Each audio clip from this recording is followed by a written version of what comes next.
Hello guys, welcome back. My name is Nathan and today we're going to be going through one bounce back player for every single NHL team heading into the 2023 season. Now a lot of big time players out there had relatively disappointing seasons last year, but which of those players will bounce back this next season and get their careers back on track? Watch till the end for every single bounce back candidate and the bounce back candidate from your favorite NHL team, and make sure to hit that subscribe button if you are new. 50% of you guys aren't subscribed, so if you like hockey content, this channel is the place to be. Now, just like with our last ranking, we're going to go through division and team through team, bounce back player through bounce back player. And let's start out today's list, today's ranking with the Anaheim Ducks and their bounce back player for 2023. And for me, this was a pretty easy one. I got MAXIME, a player that in 2022 was extremely disappointing for me. 16 points in 52 games after having 16 goals, 33 points the season prior. And he started off with like 0 goals for, I'm pretty sure, like 2 months of the season. It was a horrible start for him, and he eventually got a little bit better, but I do hope for COMTOIS, especially once he's entering these prime years as a forward, that we're able to see him take that next edge, get a lot more ice time, and hopefully be a much better finisher for the Ducks this next year. Now let's go on to the next team in the Pacific Division in the Calgary Flames, and obviously with how good the Flames were last year, it was pretty hard to think about one player specifically that would bounce back, but I do think the player that best fits that criteria is Blake Coleman, a player that I think will hopefully have much better production this next year. Defensively might have had his best season ever with the Flames, but 33 points in 81 games, and you compare that points per game rate to 2021 where he got 31 points in 55 games, and it definitely was a little bit lacking. Even though I don't think Coleman is going to be this point per game player anytime soon, I do think we can hopefully for the Flames see him back around 45, maybe 50 points, and hopefully bringing that great defense too. Next up, going on to the Edmonton Oilers and their bounce back player for 2023. We're going to go on to the first goaltender of the list today, and we're going to go with Jack Campbell, a player who, if we're just going off the first couple of months of the season last year, obviously had an incredible season, but of course you see in 2022 the ultimate results, having a .914 save percentage in 49 games, and not an amazing playoffs by his standards, especially compared to how good he was versus the Habs in 2021. I do think when it comes to Jack Campbell, though, the confidence will maybe be a little bit better in Edmonton, and since there's been, I guess, more of a winning culture there recently, I do think that might affect his play quite a bit. I don't think it's too much of a difference, the defense, though I would still give the Leafs the edge, but at the same time, I think Jack Campbell in that Oilers environment will do quite well long term. But now let's move on to back-to-back goalies and back-to-back bounce-back candidates. Now let's go on to the LA Kings and their bounce-back player. I got Cal Peterson, who at age 27 is in a really interesting position. You see in 2021 where I thought he really started to get his groove at the NHL level, 35 games and a .911 save percentage, but you see this last year, 37 games and an .895. It was much lower than that for much of the season,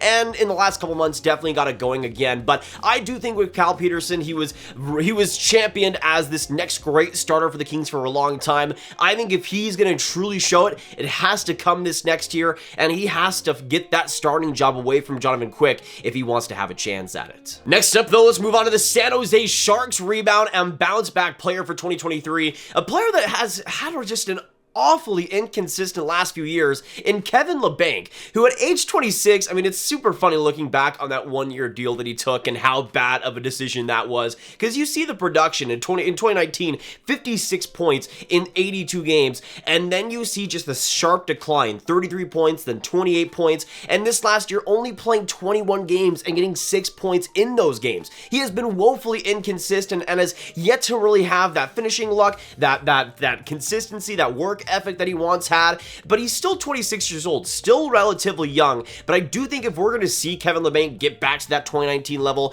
I think he's going to have a great opportunity if he's healthy this next year, but he's got to seize the chance, man, because I think for the Sharks, he needs to show that for them. Next up, going on to another player in the Pacific Division that had a horribly injured year this last year, but I do think if healthy will be revitalized this next season. Going on to the Seattle Kraken's rebound player in Jaden Schwartz. Now, here's the thing, I could have picked Philip Grubauer for sure, and that would have been an easy thing in the world. If he's not the worst goalie in the world this next year, then it's improvement over last year. But I wanted to go for a little bit of a harder pick here, and I feel like Schwartz, healthy, can be a really big part of the Seattle Kraken offense. You see, he only played 37 games out of 82 this last year for 23 points. And that was another big reason why the Kraken's offense was as bad as it was. But I still do feel like Schwartz has great talent, great production left in him. And even though Seattle's offense, still with the additions they made, isn't amazing, I hope that Schwartz is healthy and a big part of that top six going forward. But now let's go on to another interesting player to watch. Next up, let's go on to the Vancouver Canucks bounce back player for 2023,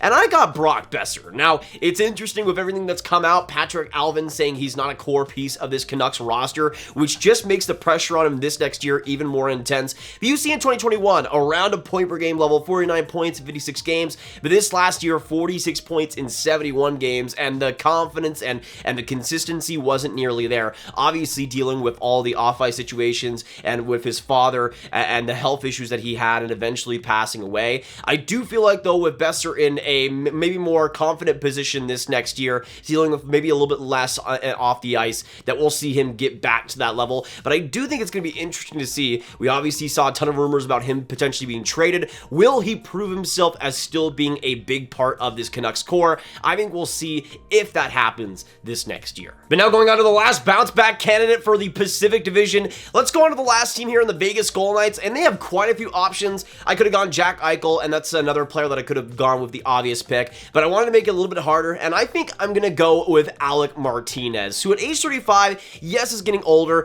but another player, if he stays healthy, is still a really good one in my opinion. You see in 2022, only played 26 games, got 8 points in them, but you still see in 2021, he was a 32-point player as a 34-year-old, whatever he was. He's still relatively old, but I do feel like he still has a lot of gas left in the tank if that health stays consistent, and he can still be a top 4 guy for Vegas. And I think a lot of that offense that he brought on the back end was sorely missed last year. But now let's get started with the Central Division here, the last division in the West, and let's start out with the Arizona Coyotes bounce back player, and to me, there's nobody more obvious than Jacob Chychrun, who at age 24, especially if he wants to get traded, I think is going to have a heck of a year trying to get a trade deadline deal happening. But you see, in 2021, 41 points in 56 games with the Coyotes. This last year, though, even though I thought the defensive game was still amazing, and in some ways got a little bit more refined, the offense, especially to start out, was flat out horrible. It was nowhere to be seen.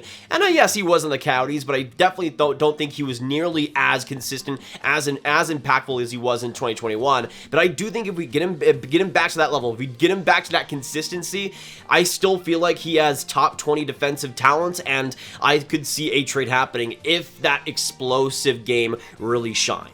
But now let's go into the Chicago Blackhawks bounce back player for 2023, and I'm going to go for another defenseman here in Connor Murphy, who I still think is pretty underrated all things considered. Didn't have the healthiest season in 2022, only played 57 games and got 10 points, and I definitely thought the play driving and the even strength offense took a little bit of a step back there, and the consistency with it. Although he's still strong defensively, I do think we'll see Murphy hopefully get back to maybe that 2021 form, which I thought was extremely impressive for him, but there's just not that much talent on Chicago to really choose for, so I kind of had to go for him. Next up, let's go on to a seriously underrated pick to bounce back next year, and I mean seriously underrated. Let's go on to the Colorado Avalanche, onto their defense, and go to Samuel Girard, who at age 24, it's crazy to think he's only 24 years old. It feels like he's been in the league forever, which he pretty much has been. But you see these last couple of years, in 2021, he got 32 points in 48 games. It was absolutely unreal on offense and on that power play. And you see in 2022, that production not nearly being as potent, 28 points in 67 games,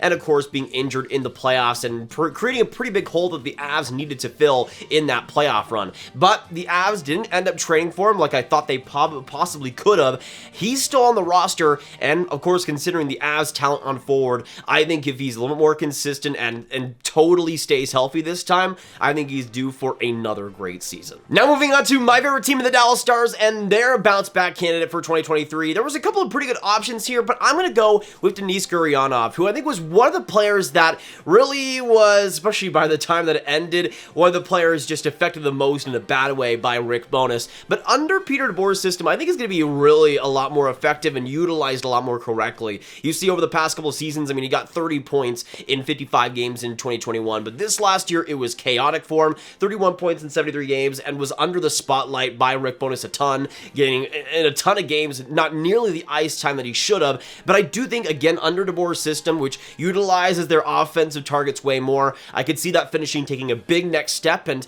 hopefully we'll see Gurianov have a true maybe 40-45 point season like I think he has within him. Next up, let's go on to the Minnesota Wild's 2023 bounce back player. There weren't a lot of players to choose from since most guys on Minnesota had a pretty great 2022, but I'm going to go with a player they acquired at the trade deadline in Tyson Jost, who of course was a part of the Nico Sturm trade alongside Colorado, and in his first year with Minnesota, it was it was not too impressive, to say the least. You see 14 points in 59 games with the Avs, 6 points in 21 games with the Wild, and 0 points in 6 playoff games. I do think we'll see Joe still get around the same minutes, but more acclimated to the Minnesota system, which I think will help him in his second year with the Wild. Next up, let's go on to another player that I think is an extremely underrated bounce-back candidate, and the guy that I would love to have in fantasy, for instance. Going on to the Nashville Predators bounce-back candidate, I have a player that they signed from Chicago this last year in Kevin Lankinen, who will be the backup for UC Saros and likely won't play too many games, but the games that he will play, I think he'll be absolutely stellar. At age 27, is older than I initially thought, to be honest, but you see these past couple of years, I thought in 2021, he was really underrated in 909 save percentage in 37 games. But you see this last year, it really went wrong for him in so many ways. An 891 save percentage in 32 games, and the confidence for him just completely evaporated. But under a much more structured Preds defense, I think Lankinen could do really well, in all honesty, maybe be around a 915 save percentage and be a great backup under Saros. Now going on to another goaltender here, and the St. Louis Blues bounce back player for 2023. To me, it's a pretty obvious one, and I got Jordan Binnington. Now, although I don't think he'll be back to a 2019 level, for instance, I think we will see Binnington more around a 915 save percentage. This last year was really a chaotic one for him. Obviously lost a starter job to Ville Husso, and in 37 games got a 901 save percentage, but was much better in the playoffs. A 949 save percentage, the best he's played in the playoffs since 2019, and I think that confidence, truly owning that starter position again and taking it away from Husso as he lost it, I think will maybe propel Binnington quite a bit, and I think since the Blues chose Binnington, it's going to pay off in dividends this next year. But now going on to the last bounce back candidate we're going to talk about here in the West with the Winnipeg Jets and their bounce back player for 2023. For me, it's another pretty easy one, and next up I have Mason Appleton, who has really had a weird last couple of years. It's been weird to watch. You see in 2021, 25 points in 56 games, and that was his first true great NHL season, and then of course was picked by Seattle in the expansion draft, and 17 points in 49 games wasn't nearly as elusive and explosive as we thought he would be, and was traded again back to the Jets and only got 4 points in 19 games. But I do feel like Appleton still has a lot of shooting talent, still has a lot of play driving in him, and I do think back with Winnipeg, hopefully in a better position, I think we'll see Appleton thrive, but I think it all depends on the ice time he gets. If he's on that fourth line or even close to it, it's going to be a tough year for him once again. But now let's move on to the East and start with the Metro Division and their bounce back players. Let's start off with the Carolina Hurricanes, and I'm going to go with Martin Necas. Now, to me, Martin Necas is in an interesting position, especially, of course, with the Patch-ready injury. It obviously depends how long he's out, but I could see Necas getting some looks on that second line, maybe some looks on a pretty good power play unit for the Canes. And you see over the past couple of years, 41 points, 53 games in 2021, but was way less explosive in 2022 and lost a lot of his offensive mojo, getting less points in way more games. But I do feel like Necas is one of those extremely talented players and still pretty young at 23 years old, and I think we have a good chance to see him truly explode this next year. Next up, let's go on to the Columbus Blue Jackets, and a player that, if the Blue Jackets defense is much better, I could see having a really good season in Elvis Merzlikins, who at age 28, right in the prime of his career in terms of goalies, and you see over the past couple of seasons, and in 2021 and 2022, two extraordinarily solid years for him. This last year, though, was his first year truly taking on a ton of games, 59 games played, and a 907 save percentage. I didn't think was nearly as impressive as he probably should have been, considering how bad the Blue Jackets defense was. But even though I don't think it's going to be a huge difference, I still think the Blue Jackets defense is relatively weak. I think it will be better, and I think we could see Merzlikins back around that 9-16 save percentage with hopefully still the same amount of games played, because I think for the Blue Jackets, they're going to need him to be huge this next year. Now, another defenseman that I think is an extremely easy bounce-back candidate here. Now on to the New Jersey Devils. Let's go on to Dougie Hamilton. And there's nobody really else to pick from New Jersey that is as obvious as he is. Maybe Mackenzie Blackwood. But you see in his first year of New Jersey, 30 points in 62 games after having 42 points in 55 games and 40 points in 47 games the last 2 seasons before that. And considering the Devils' options, considering that it was just his first year, I think in year 2 we will see him bounce back extraordinarily well, get a lot more comfortable with the Devils system, because if he doesn't, that is a problem for New Jersey. Now, another guy that I expect to have an absolutely monstrous season this next year, especially because of a coaching change. Now on to the New York Islanders bounce back candidate, I have Matthew Barzal, who again is a guy that I just see exploding this next year. You see in 2022, 59 points in 73 games, and I think he was another player like Gurianov that with the end of their coach and now Barry Trotz, there was an obvious relationship disconnect there. But even though I don't think there will be many changes structurally, I think just having a new head coach there, a new head boss, will affect Barzal's confidence way more, and hopefully we'll see him back around that point per game level. And if we do see that, I think we'll see Barzal once again cemented as one of the better centermen, because I think the talent has always been there. Now on to the New York Rangers bounce back player. A ton of options to choose from here, but for me, my number one guy has to be Philip Hedl, who at age 23 had a really interesting couple of seasons. You see in 2022 or 2021, 22 points in 42 games, really started to get that offensive groove going, and that playmaking was starting to look really, really solid.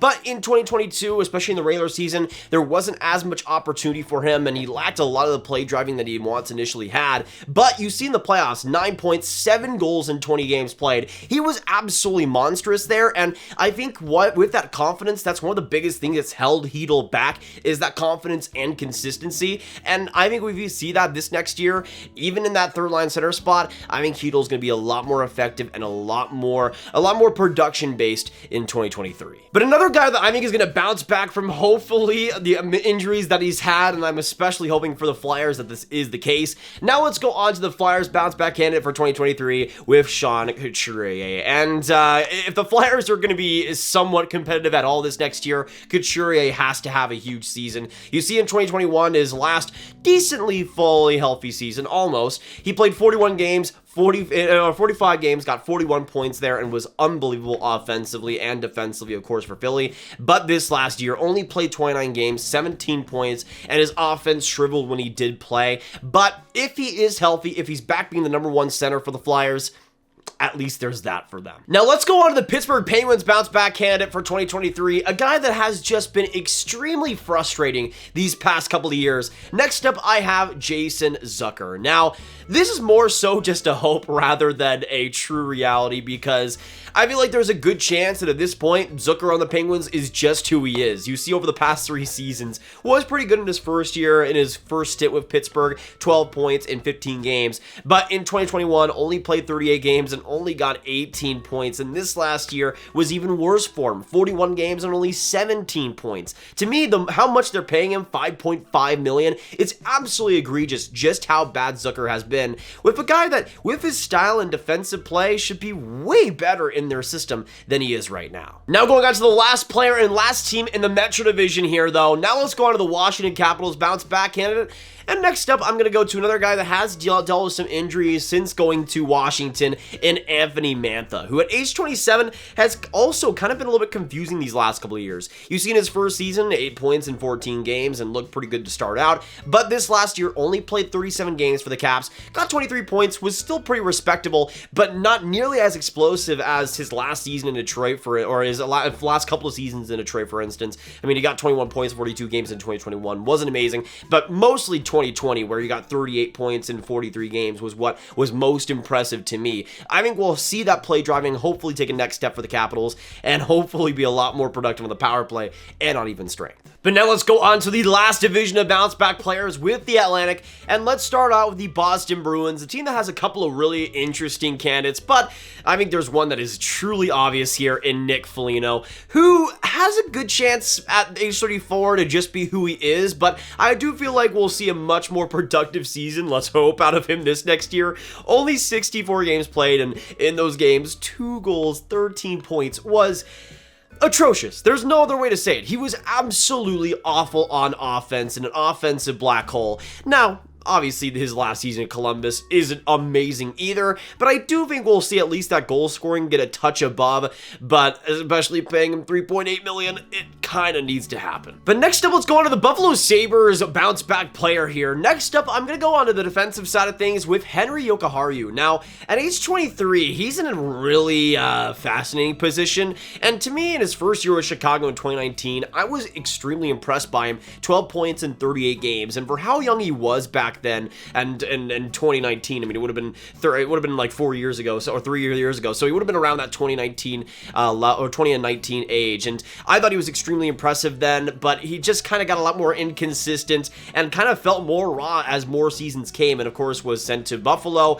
And this last year, 19 points in 60 games, the production was good, but I also felt the defensive play was at an all-time rock bottom. But I am hoping that with the Sabres overall getting a lot more comfortable, a lot more exciting, that Jokiharju will hopefully rebound that overall game and become hopefully a middle pairing guy for the Sabres for a long time. Next up, let's move on to the Detroit Red Wings bounce back player here. I'm going to go with another goaltender here and move on to Alex Nedeljkovic. Now, at age 26, he had a really rough season for Detroit. In 59 games, got a .901 save percentage, but considering that was easily the most amount of workload he had to bring on at one time, it was kind of easy to assume that that would have happened either way. But of course, bringing in Billy Husso, I think will limit Nedeljkovic to around 35-40 games, and I think that is what's best for him. I think with Nedeljkovic, he's a player that, especially in a tandem, can have the confidence, isn't able to, or doesn't have to play every single night, and doesn't have to be relied upon every single night. And I think with just that change, we'll see him around a 910, 915 save percentage,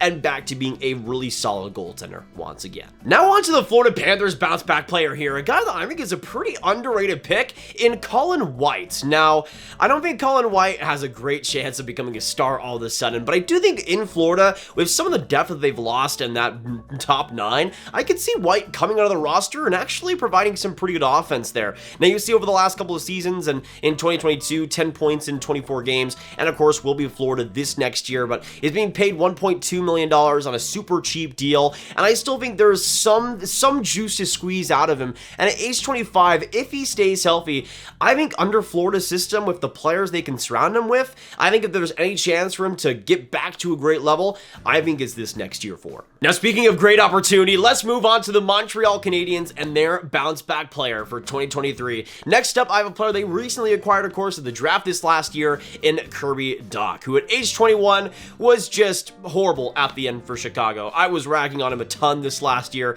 getting 26 points in 70 games. I thought he was just absolutely atrocious in so many ways. But under a new season with the Habs, under Marty St. Louis specifically, I think there is a good chance we see Kirby Dach unlock that talent, being drafted 3rd overall, and unlocking that talent and unlocking that pedigree that saw him rise so much on draft day. Even though I don't think he's going to be an amazing first-line center, I could see him developing into a solid to middle 6 guy, and I think we will see that development truly start this next year. Now going on to another promising center prospect here. Next up, I have for the Ottawa Senators bounce back player in Shane Pinto. Now, it's interesting considering Kirby Dach and Shane Pinto same draft year and pretty wide. It was spread apart in terms of the draft position, 32nd overall compared to 3rd overall. But you see this last year, I thought he was destined to have a breakout season, but of course had some pretty big injury trouble and only played 5 games, getting 1 assist in those games and not looking all too impressive, which was an absolute shame for him because I thought he was a guy that coming out in his first full season after being in the NCAA for a couple of years would have been in a prime position to truly